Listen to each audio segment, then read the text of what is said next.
ان سب آرا کی روشنی میں آپ کو ایک نظم ڈاسنا اسٹیشن کا مسافر سنانا چاہتا ہوں، جس میں ان سب آرا کی توسیع و تصدیق ہو جاتی ہے۔ نظم شروع ہوتی ہے، کون سا اسٹیشن ہے؟ ڈاسنا ہے صاحب جی، آپ کو اترنا ہے جی نہیں نہیں، لیکن یہاں اختر علی مان کی شاعری بولی جا رہی ہے، مکالمے ہیں۔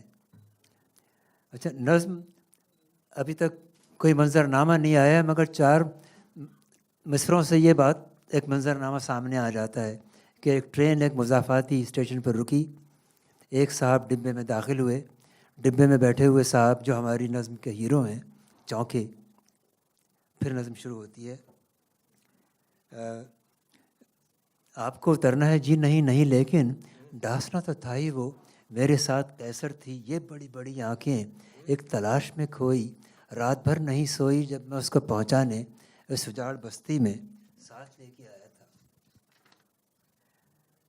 اب یاد کی بازگشت آتی ہے، ایک معمولی سا لفظ ڈھاسنے سے یاد کی ایک چنگاری بھڑک اٹھتی ہے۔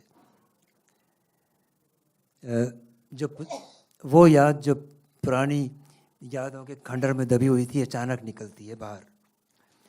یہ ضروری نہیں ہے کہ ہر شاعر کی ہر شعر کو اس کی سوانح سے مربوط کیا جائے، مگر اختر علی مان نے خود اپنی سوانح میں ذکر کیا ہے کہ جب وہ دلی میں طالب علم تھے تو ان کی دوستی ایک لڑکی قیصر سے ہوئی تھی جو شادی شدہ تھی، اور اس کو پہنچانے وہ ایک رات بھر کے سفر پہ کہیں گئے تھے۔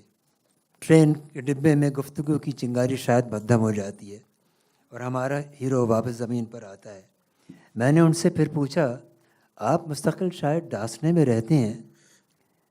سفر کا ساتھی کچھ زیادہ ہی باتونی تھا، وہ شفیق الرحمن کے اس کردار کی طرح تھا جس سے اگر وقت پوچھو تو وہ گھڑی بتانے کا طریقہ بتانے لگتا ہے۔ جی یہاں پہ کچھ میری سوت کی دکانیں ہیں، کچھ طعام خانے ہیں، میں سنا کیا بیٹھا، بولتا رہا وہ شخص، اور کوئی کر بھی کیا سکتا ہے۔ کچھ زمینداری ہے، میرے باپ دادا نے کاروبار کچھ مکان چھوڑے تھے، ان کو بیچ کر میں نے کاروبار کھولا ہے۔ اس حقیر بستی میں کون آ کے رہتا تھا، لیکن اب یہی بستی بمبئی ہے، دلی ہے۔ اختر علی مان اپنی نظموں میں سماجی تبصرے بھی کرتے تھے۔ ایک طرف تو قیصر والا المیہ ذاتی المیہ ہے، اور دوسری طرف یہ بیان بھی ہے کہ ذاتی المیوں سے نسل آدم کی ترقی نہیں رکتی۔ ڈاسنا جیسی اجاڑ بستی بھی ترقی کر کے بمبئی اور دلی بن گئی ہے۔ ٹرین کا ہم سفر پھر اپنا مونولوگ جاری رکھتا ہے، قیمتیں زمینوں کی اتنی بڑھ گئیں صاحب، جیسے خواب کی باتیں، ایک زمین ہی کیا ہے، کھانے پینے کی چیزیں، عام جینے کی چیزیں، ہاں بھاؤ 10 گنے ہیں اب، بولتا رہا وہ شخص، اس قدر کرانی ہے، آگ لگ گئی جیسے، آسمان حد ہے بس۔ لفظ آسمان یادوں کی ایک اور چنگاری بھڑکاتا ہے۔ میں نے چونک کر پوچھا، آسمان محل تھا ایک سیدوں کی بستی میں؟ آسمان ہی نہیں صاحب، اب محل کہاں ہوگا۔ ہنس پڑا وہ کہہ کر یہ، میرے ذہن میں اس کی بات پے بپے گونجی، اب محل کہاں ہوگا۔ اب یادوں کی چنگاری شعلہ بن کے بھڑک اٹھتی ہے، اور نظم کا واحد متکلم پوری طرح شعلے کی گرفت میں آ جاتا ہے۔ ٹرین اور اس کا ہم سفر غائب ہو جاتے ہیں۔ اس دیار میں شاید قیصر اب نہیں رہتی، وہ بڑی بڑی آنکھیں اب نہ دیکھ پاؤں گا، ملک کا یہ بٹوارہ لے گیا کہاں اس کو۔